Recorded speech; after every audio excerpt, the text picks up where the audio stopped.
Yesus Kristus, Tuhan dan Juru Selamat kami yang hidup, kita yang percaya dan siap dengan firman Tuhan, sama-sama kita katakan amin. Haleluya. Shalom. Puji nama Tuhan. Kita boleh berkumpul bersama. Bapak Ibu, banyak hal yang telah dilakukan oleh Tuhan kemarin, hanya untuk membagikan renungan firman Tuhan, karena ada beberapa anak Tuhan yang rindu terutama masalah eskatologi atau akhir zaman, saudara. Jadi saya membagikan berkat firman Tuhan itu, dan banyak mereka yang sangat antusias, mereka sangat saya puji Tuhannya, ternyata masih ada anak Tuhan yang memikirkan tentang akhir zaman. Jadi nggak cuma memikirkan beras yang dimakan besok apa, yang mau dipakai nanti Natal apa, sinamon anakku berapa, token listrikku dari mana. Jadi nggak semata-mata hanya memikirkan perkara yang seperti itu, saudara. Tetapi jauh lebih penting adalah akan ada sesuatu yang akan terjadi nanti. Dan kalau merunut dari semua yang ada, waktunya semakin dekat.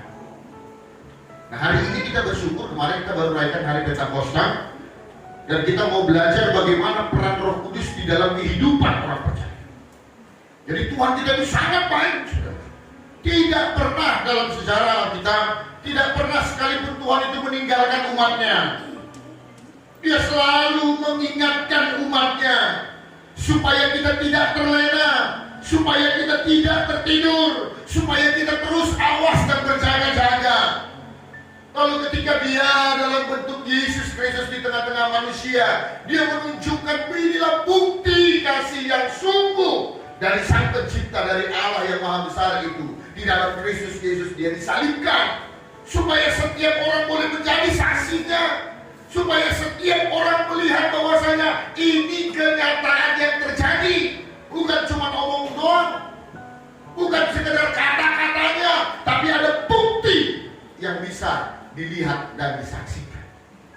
Dan kemudian ketika dia naik ke surga, lalu dia mencurahkan Roh Kudusnya atas semua kita. Semakin Tuhan singkapkan, semakin Tuhan perlihatkan bagaimana kasihnya di dalam kita, dia tak mau kita kehilangan fokus kita akan apa yang harus kita jalani sebagai umat Tuhan di tengah-tengah dunia. Hari ini saya ambil firman Tuhan dari Kisah Para Rasul pasal 3 ayat 1 sampai dengan ayat yang ke-10. Kisah Para Rasul pasal 3 ayat 1 sampai 10. Saya akan baca buat kita semua demikian firman Tuhan. Petrus menyembuhkan orang lumpuh. Pada suatu hari menjelang waktu sembahyang, yaitu pukul 3 petang, naiklah Petrus dan Yohanes ke bait Allah. Di situ ada seorang laki-laki yang lumpuh sejak lahirnya sehingga ia harus diusung.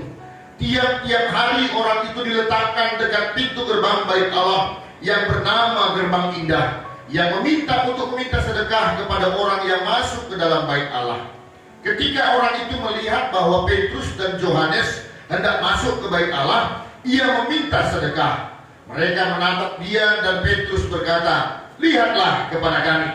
Lalu orang itu menatap mereka dengan harapan akan mendapat sesuatu dari mereka. Tetapi Petrus berkata, "Emas dan perak tidak ada padaku, tetapi apa yang kupunyai, kuberikan kepadamu. Demi nama Yesus Kristus orang Nazaret itu, berjalanlah." Lalu ia memegang tangan kanan orang itu dan membantu dia berdiri. Seketika itu juga kuatlah kaki dan mata kaki orang itu. Ia melonjak berdiri, lalu berjalan kian kemari dan mengikuti mereka ke dalam bait Allah, berjalan dan melompat-lompat serta memuji Allah. Seluruh rakyat itu melihat dia berjalan sambil memuji Allah. Lalu mereka mengenal dia sebagai orang yang biasanya duduk meminta sedekah di gerbang indah bait Allah, sehingga mereka takjub dan tercengang tentang apa yang telah terjadi padanya. Saudara, perhatikan bagaimana kuasa Roh Kudus yang diberikan oleh Kristus, yaitu Rohnya sendiri yang mendiami setiap hati orang percaya, bagaimana perubahan yang luar biasa terjadi. Setelah mereka kepenuhan Roh Kudus, apa yang terjadi sebelum peristiwa ini, saudara? Bagaimana Petrus berkhotbah dan akhirnya 3.000 orang pada saat itu dan mereka semuanya bertobat. Dan tidak lama selang dari situ, Petrus dan Yohanes mau mengajar di bait Allah. Kira-kira pukul 3 sore, di sana ada seorang pengemis. Dia mengemis karena apa? Dia tidak punya daya. Dia lumpuh. Dia tidak bisa jalan, dan itu sudah dialami dari sejak lahirnya. Pekerjaannya sepanjang hidupnya sampai dengan pukul 3 sore pada peristiwa itu hanya meminta belas kasihan dari orang lain. Ketika Petrus dan Yohanes masuk ke bait Allah itu, pikiran pengemis itu, kalau dia minta, mungkin dia akan mendapatkan belas kasihan. Tetapi ketika Petrus dan Yohanes melihat orang lumpuh itu, apa yang dikatakan oleh Petrus dan Yohanes? Emas dan perak tak ada padaku, tapi apa yang ada padaku akan kuberikan kepadamu. Demi nama Yesus orang Nazaret itu, bangkit dan berjalanlah. Kemudian dia memegang tangan orang lumpuh itu, dan orang lumpuh itu dibantunya untuk bangkit, dan seketika itu juga orang lumpuh itu bisa disembuhkan, kakinya kembali menjadi kuat, dan dia bisa melompat-lompat. Dan sejak itu dia memuji-puji nama Tuhan, dan semua orang-orang terheran. Luar biasa mukjizat yang terjadi pada saat itu. Saudaraku yang terkasih dalam nama Tuhan Yesus Kristus, kenapa saya sangat tertarik untuk menyampaikan kebenaran firman Tuhan yang seperti ini pada saat ini? Pak, kita itu seringkali mewakili seperti orang lumpuh dari sejak lahirnya. Orang lumpuh itu tidak punya pengharapan apa-apa untuk bisa disembuhkan. Itu sebabnya dia mengemis. Orang lumpuh itu sudah putus pengharapannya untuk kehidupan yang lebih baik. Itu sebabnya dia terus meminta pertolongan dari orang-orang untuk meletakkan dia di depan pintu gerbang bait Allah. Dia miskin, dia tidak berdaya, dan menurut dia satu-satunya yang bisa melangsungkan kehidupannya adalah dengan meminta sesuatu, sedikit sedekah dari orang banyak. Dia mengemis setiap hari. Waktu dia melihat Simon dan Petrus dan Yohanes, dalam pikirannya juga sama. Saat Petrus dan Yohanes melihat dia, kan dikatakan di sana, dia berpikir bahwasanya dia bakal mendapat sedikit uang. Pak, Bu, kenapa saya bilang orang lumpuh ini seringkali mewakili kehidupan kita? Mungkin saudara nggak cacat, mungkin kita itu nggak lumpuh, mungkin pekerjaan kita nggak di lampu merah untuk meminta-minta, tetapi sesungguhnya gaya hidup kita, sesungguhnya kita itu sama seperti orang lumpuh tadi. Apa yang menjadi persamaannya? Dia orang yang terbelenggu, dia orang yang tidak punya pengharapan lagi. Dia merasa lumpuh itu adalah belenggu dalam kehidupannya. Kita seringkali terikat akan sesuatu, tapi kita nggak bisa melepaskannya. Kita merasa bahwa udah inilah nasibku mungkin. Gimana lagi mau dibuat? Orang kalau bilang udah suratan padan kayak gini, macam mana mau dikatakan? Gini-gini aja lah, terus nggak akan ada lagi tidak akan ada lagi pemulihan dan sebagainya. Tapi saya mau bilang, ini karya Roh Kudus melalui digerakkannya Petrus dan Yohanes. Ketika orang lumpuh itu minta sedikit uang, dia katakan emas dan perak tidak ada pada. Artinya Tuhan mau katakan juga bagi kita yang terbelenggu saat ini, mungkin kita dibelenggu oleh kemiskinan kita, dibelenggu oleh segala kekurangan kita, dibelenggu oleh rasa tidak bersyukur kita. Tuhan mau bilang, yang kau butuhkan bukanlah emas dan perak. Yang kau butuhkan bukanlah harta dunia. Karena semua itu pasti akan habis dan binasa. Orang pengemis itu bisa saja mendapatkan 1 dinar, 2 dinar, bahkan 100 dinar mungkin dalam satu harinya. Tapi setelah habis dia jadi apa? Ngemis lagi. Betul tidak?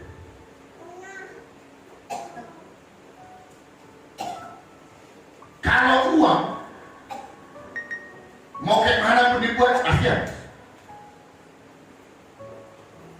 Makanya kalau derita karyawan kan seperti itu sudah. Kalau baru gajian, macam dia punya dunia, ya kan? Kalau akhir bulan biasanya rokoknya pun belinya per batang. Samsu sebatang, Surya 2 batang, kan gitu ya, Pak Nama. Tapi kalau baru gajian, rokok tadi pun 2, Sempurna sama Samsu, ya mahal. Kalau baru gajian, kaya sebentar, kaya 1 minggu, 3 minggu jadi orang kaya. Si pengemis itu berharap dia akan mendapatkan sedikit uang dari Petrus dan Yohanes. Tetapi Roh Kudus mengatakan kepada Petrus dan Yohanes, emas dan perak itu bukan itu yang kau butuhkan. Yang kau butuhkan, kau harus putus dari belenggu yang mengikat kehidupan. Apa yang menjadi persoalan dasar dari orang pengemis ini? Kenapa dia menjadi pengemis? Kenapa dia menjadi peminta-minta? Karena dia punya keterbatasan. Ada yang membelenggunya, yaitu apa? Dia tidak mampu berjalan. Dan bagi Tuhan itu yang harus diputuskan, itu yang harus diberikan, sehingga Tuhan mengadakan mukjizatnya. Dia yang lumpuh bisa kembali berjalan. Pak, yang kau perlukan bukan uang, yang kau perlukan bukan emas dan perak. Banyak orang orientasinya, oh nanti kalau saya punya uang, maka semua pasti akan menjadi indah. Oh kalau saya punya harta, semua pasti akan menjadi lebih beres. Tidak. Yang kau butuhkan adalah kuasa daripada Kristus di dalam kehidupan. Engkau bisa nggak terbebas dari masalah utang? Bisa. Engkau bisa nggak terbebas dari masalah kemiskinanmu? Bisa. Engkau bisa nggak terbebas dari sakit penyakitmu? Tuhan katakan bisa. Kenapa sebenarnya yang Tuhan mau adalah apa yang terjadi seperti orang lumpuh ini? Ayat 8 dikatakan, ia melonjak berdiri, lalu berjalan kian kemari, mengikuti mereka ke dalam bait Allah, berjalan dan melompat-lompat, serta memuji Allah. Ini yang harus menjadi orientasi kita. Ini yang harus menjadi tujuan kita. Dunia semakin tidak menentu, Bapak Ibu. Dunia semakin tidak jelas arah dan tujuannya. Dunia semakin mendekati dengan garis akhirnya. Tuhan mau yang menjadi orientasimu adalah kasih kepada Tuhan, supaya kau bisa menjadi kemuliaan Tuhan dengan memuji-muji Tuhan.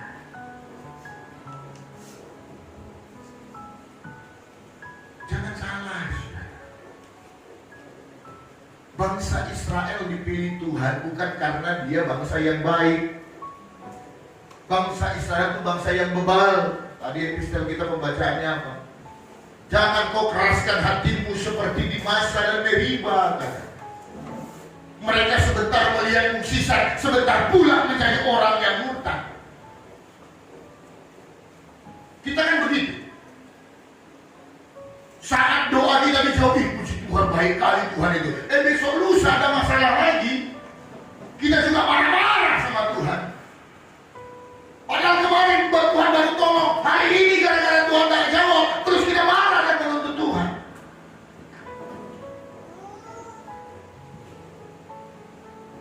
Tuhan mau yang menjadi tujuan hidup kita bukan mengumpulkan harta di dunia, amin? Enggak, bukan itu. Bukan itu. Banyak pun hartamu, meninggal kau nanti, kau tinggalkan sama anakmu, apa yang terjadi sama anakmu? Ribut. Saling gak enakan gara-gara harta. Kalau kau mau menikah dan tujuanmu adalah supaya kau menjadi orang kaya, kau salah.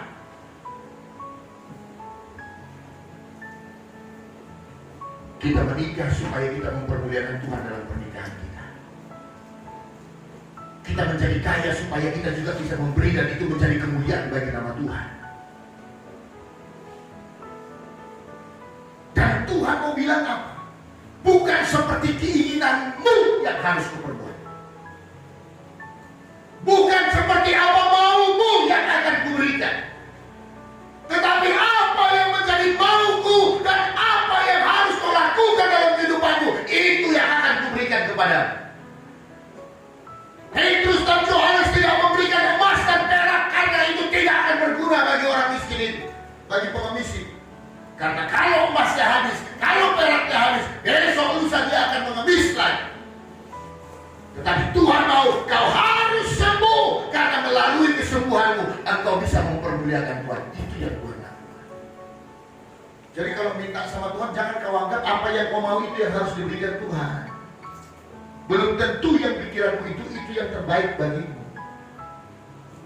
Belum tentu. Karena itu kita harus percaya, memasrahkan diri kepada Tuhan. Tuhan, bentuk aku, pakai aku seturut dengan kehendak. Engkau harus bisa berikan hidupmu sungguh-sungguh pada Tuhan. Saudaraku yang terkasih, bagaimana si orang lumpuh ini pada akhirnya mendapatkan kesembuhan dan mukjizat daripada Tuhan. Saya mau bilang begini, saudara. Tuhan juga mau mengajarkan seperti ini. Hati-hati. Tidak semua harus dengan mukjizat. Ya, perhatikan ini Pak. Engkau mungkin kadang meminta dan mukjizat tidak terjadi. Engkau mungkin meminta supaya sesuatu yang hebat terjadi tetapi tidak terjadi apa-apa. Bukan artinya Tuhan tidak memberikan pertolongan. Jangan jadi orang Kristen yang hanya suka melihat sesuatu yang spektakuler dalam hidup. Tidak boleh. Tuhan berikan mukjizatnya dan itu sudah dilakukan dengan nyata bagi banyak orang. Tetapi kalau itu pun tidak terjadi pada kita, bukan artinya Tuhan tidak mengasihimu. Dia mau menyatakan kepadamu, tetaplah kasihi aku walaupun barangkali tak seindah yang kita bayangkan dalam kehidupan kita. Tetaplah setia dalam mengiring Tuhan apapun yang terjadi di dalam kehidupan kita. Karena Tuhan tidak mau kita hanya jadi umat yang enaknya saja. Amin. Coba bapak-bapak yang udah bapak-bapak ini, coba angkat tangannya. Iya, angkat tangannya. Iya.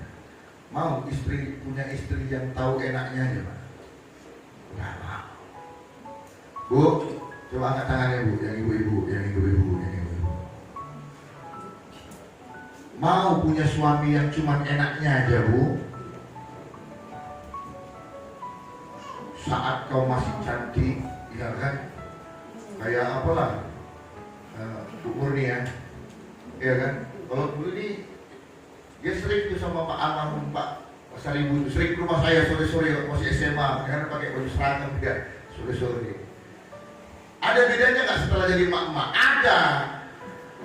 Terus Pak Sidagan tadi cinta sama dia karena pas masih muda, terus sudah emak-emak dia nggak cinta lagi. Mau kayak gitu? Nah, setiap manusia pasti menginginkan kesetiaan. Begitu juga Tuhan kita semua. Jangan ikut Tuhan hanya karena motivasimu supaya sakitmu disembuhkan. Jangan kau kasih Tuhan hanya supaya kau yang miskin bisa jadi kaya.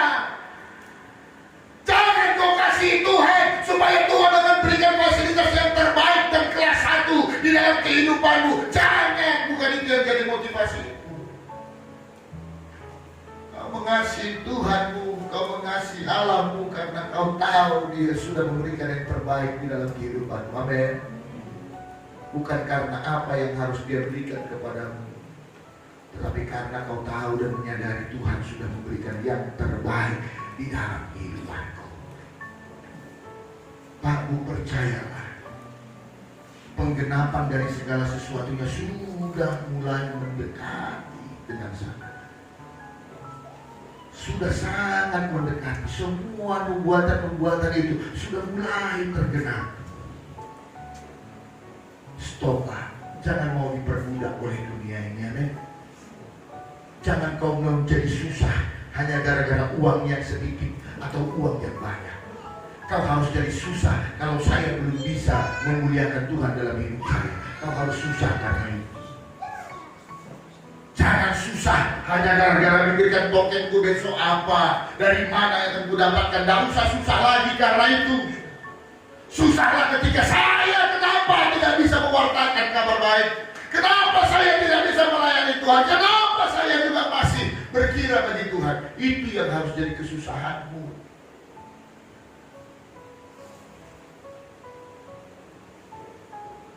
Ada seorang pemain bola, dia menjadi pemain terbaik di dunia, namanya Ricardo Jackson Kakak. Orang yang terkenal sangat religius, sampai pada akhirnya kira-kira tahun 2000-an lah, waktu itu dia memecahkan rekor transfer sebagai pemain termahal di dunia dengan gaji yang tertinggi di dunia. Tapi dia orang yang tidak pernah lupa memberikan sedikit dari penghasilannya, memberikan itu untuk Tuhan dan tidak pernah absen. Sehingga seorang reporter pernah mewawancarai dia dan bilang, bagaimana rasanya menjadi seorang pemain dengan bayaran termahal? Dia bilang, saya nggak pernah mimpi dan saya nggak pernah minta jadi pemain yang termahal di dunia. Yang saya lakukan dalam hidup saya cuma satu. Saya suka main bola dan saya senang main bola dan saya selalu mau belajar dari segala kekurangan saya dalam permainan bola.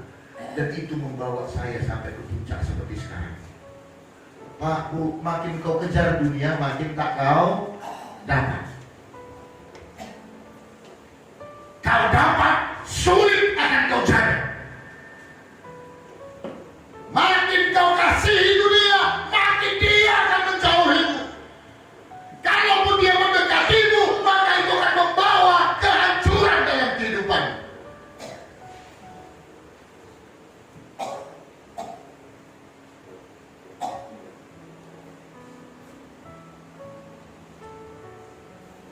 Persoalannya not because the gun that you have, but the man behind the gun. Persoalannya bukan dari senjata apa yang ada di tanganmu, tapi persoalannya adalah siapa orang yang bisa ada di belakang senjata itu. Ada sebuah film, seorang koboi berhadapan dengan seorang Cina Tionghoa yang jago kungfu. Mereka berhadapan-hadapan dan saling mau adu maut. Orang Cina itu tidak punya pistol, dia cuma punya belati. Sedangkan koboi itu pasti punya pistol. Ketika mereka buat alarm 1, 2, 3, apa yang terjadi? Yang tewas itu yang koboi yang punya pistol. Kenapa? Ternyata pistolnya macet. Sedangkan si Cina itu menggunakan pisaunya dan ditampakkan ke sana dan akhirnya kena ke kepala si koboi itu dan koboi itu yang mati. Persoalannya bukan senjatanya. Persoalannya siapa di balik senjata itu. Bu, percayalah. Bukan Tuhan gak tahu you butuh. Bukan Tuhan gak tahu apa keinginanmu. Bisa gak dia berikan pada kita? Bisa. Apapun bisa. Persoalannya bukan itu. Bukan bisa atau gak bisanya Tuhan. Persoalannya kamu siap gak kalau seandainya aku berikan. Dan dia tahu kita belum siap.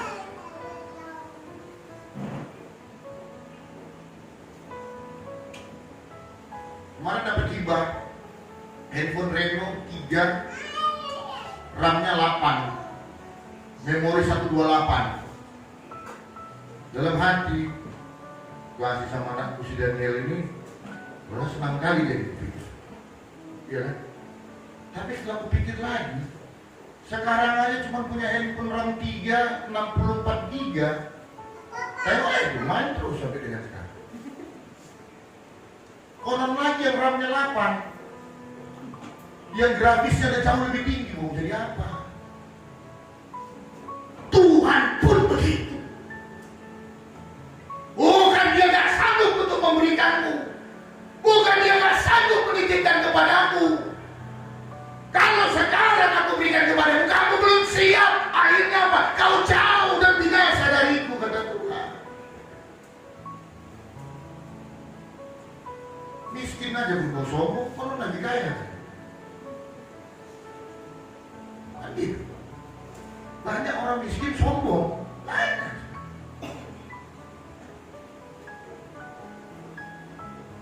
Konon lagi dia kaya, mana bisa bumi dia? Mana dianggapnya manusia? Dan Tuhan tahu, waduh kasihan loh. Kalau buat kayak gitu sama mau jadi apa? Makanya jangan saudara, jangan pernah untuk tidak percaya akan rencana Tuhan di dalam kehidupan kita. Roh Kudus hari ini mau mengajarkan kepada kita, hei, kau yang terbelenggu, kau yang dalam kesusahan, berharap pada Tuhan, jalan keluar itu tetap ada. Tuhan akan memberikan yang terbaik.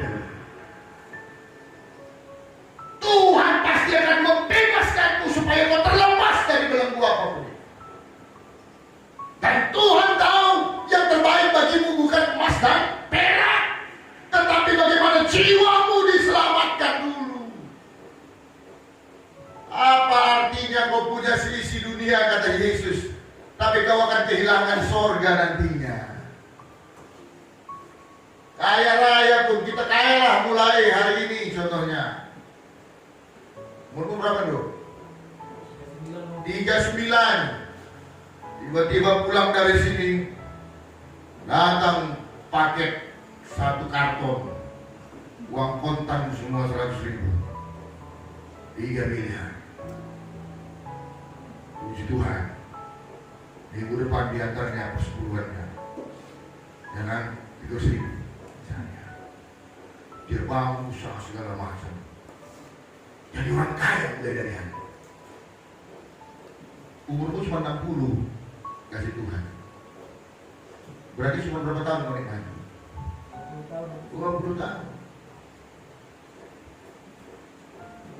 Mulai dari hari ini, siapapun memandang, iyo, Pak Bidi Gus Fernando, tapi ayo kan, Pak Bidi Gus.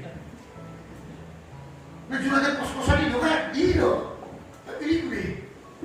Kawan yang dulu nggak pernah kenal, yuk dulu sama waktu di rel kan sama kami. Kami gini itu, pasti kenal kalian, bilang kalian mau tanya, semua orang aku. Lalu kau mulai tidak memandang orang, alah, ada kawan. Adikku pun si Yusuf, kau yang dulu kali makanya suruh, kau kerja kau macam lah pokok bayi ya kan.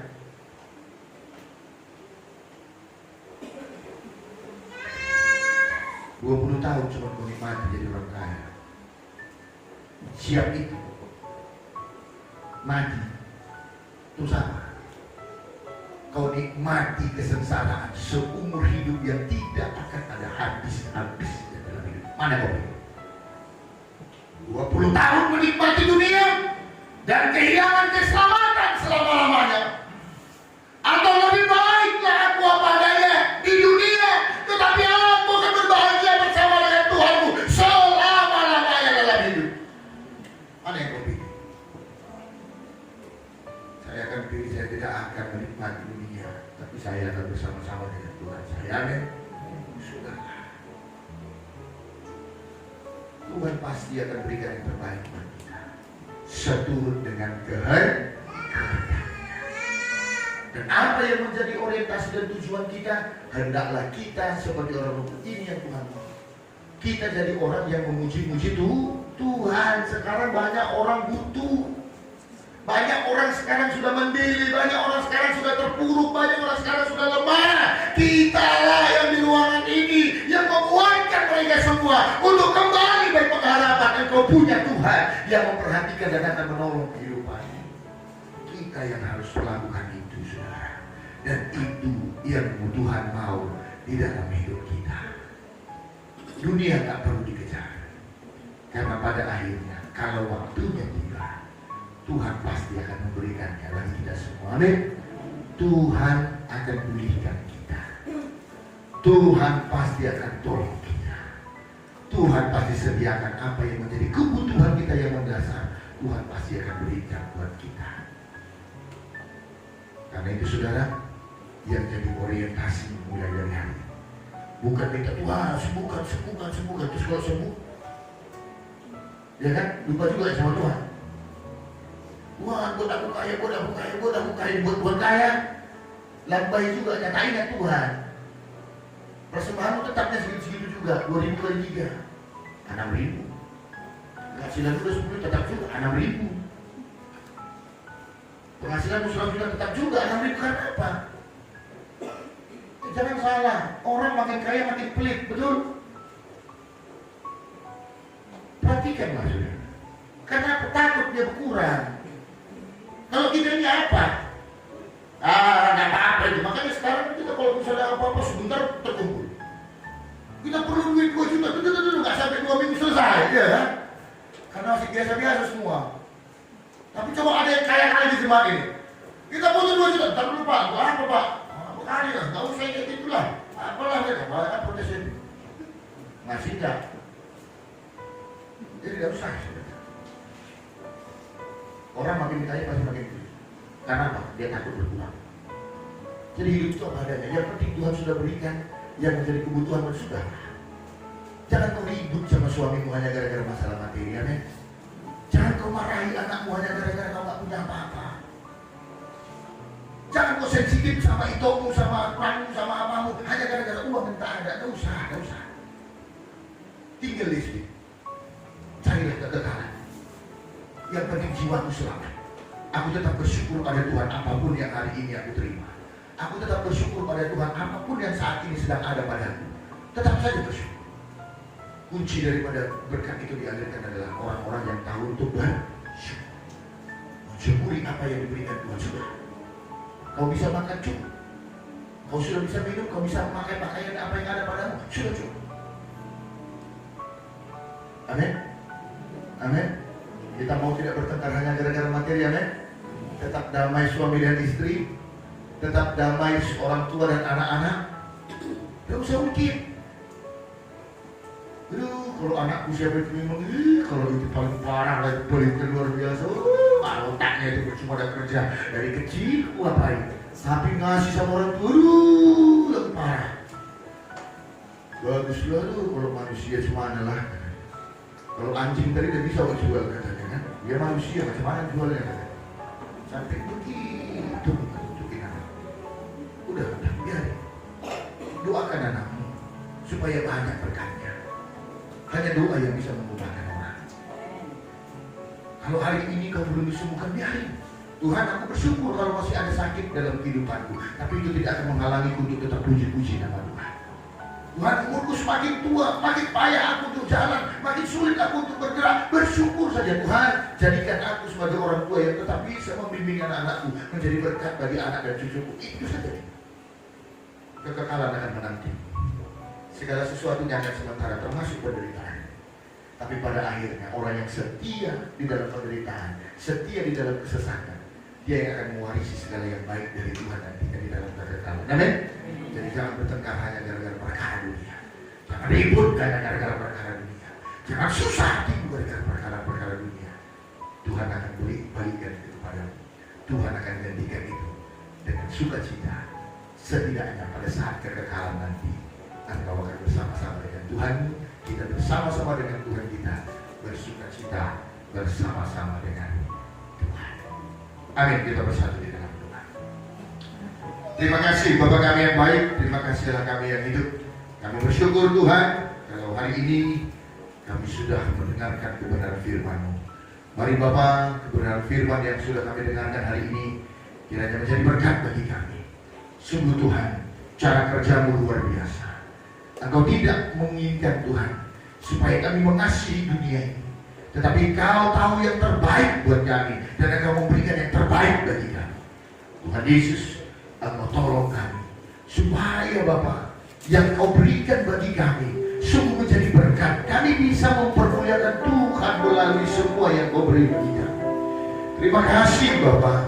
Biarlah kami menyadari kalau hari ini jawaban doa kami tidak sesuai dengan keinginan kami. Kami percaya dan bersyukur Tuhan, sebab Kau tahu yang terbaik bagi kami. Engkau menginginkan kekekalan itu menjadi milik kami, kemenangan itu menjadi milik kami di kekekalan. Engkau tidak mau kami terhilang Tuhan. Engkau tidak mau kami tersesat Yesus. Engkau mau pelihara kami Bapa. Itu sebabnya terkadang mukjizat belum terjadi. Itu sebabnya mungkin doa belum terjawab. Tetapi segala sesuatunya dalam hal itu ya Tuhan, Engkau mau supaya kami tetap mengarahkan pandangan kami kepadamu, supaya kami tetap terjaga dan tidak terlena dalam hidup kami. Hari ini kami berhenti Tuhan untuk menjadi khawatir dan takut dalam hidup. Hari ini Tuhan, kami berdoa di hadapan-Mu yang membelenggu kami. Kami patahkan, kami hancurkan dalam nama Tuhan Yesus. Kami tidak akan menjadi pengemis yang meminta-minta lagi. Kami orang yang akan memuliakan Tuhan dalam hidup kami, apapun keadaan kami. Terima kasih Bapa. Termaterai firman-Mu dalam hidup setiap anak-anak. Tuhan yang baik, nyawa-Mu saja Kau berikan bagi kami. Apalah permintaan kami yang takkan Kau berikan ya Tuhan. Terima kasih Tuhan Yesus, menjadi saksi, menjadi pengikut-Mu, mencari alat kemuliaan. Itulah yang menjadi orientasi hidup kami mulai dari hari ini. Terpuji nama Tuhan yang doa kami. Kami percaya firman-Mu tidak akan kembali sia-sia. Firman-Mu akan tinggal tetap dalam kehidupan setiap anak-anak. Kami akhiri memberikan firman-Mu siang ini dalam nama Putra-Mu yang kudus, Yesus Kristus, Tuhan dan Juru Selamat kami yang hidup, percaya dan diberkati bersama-sama. Kita katakan amin.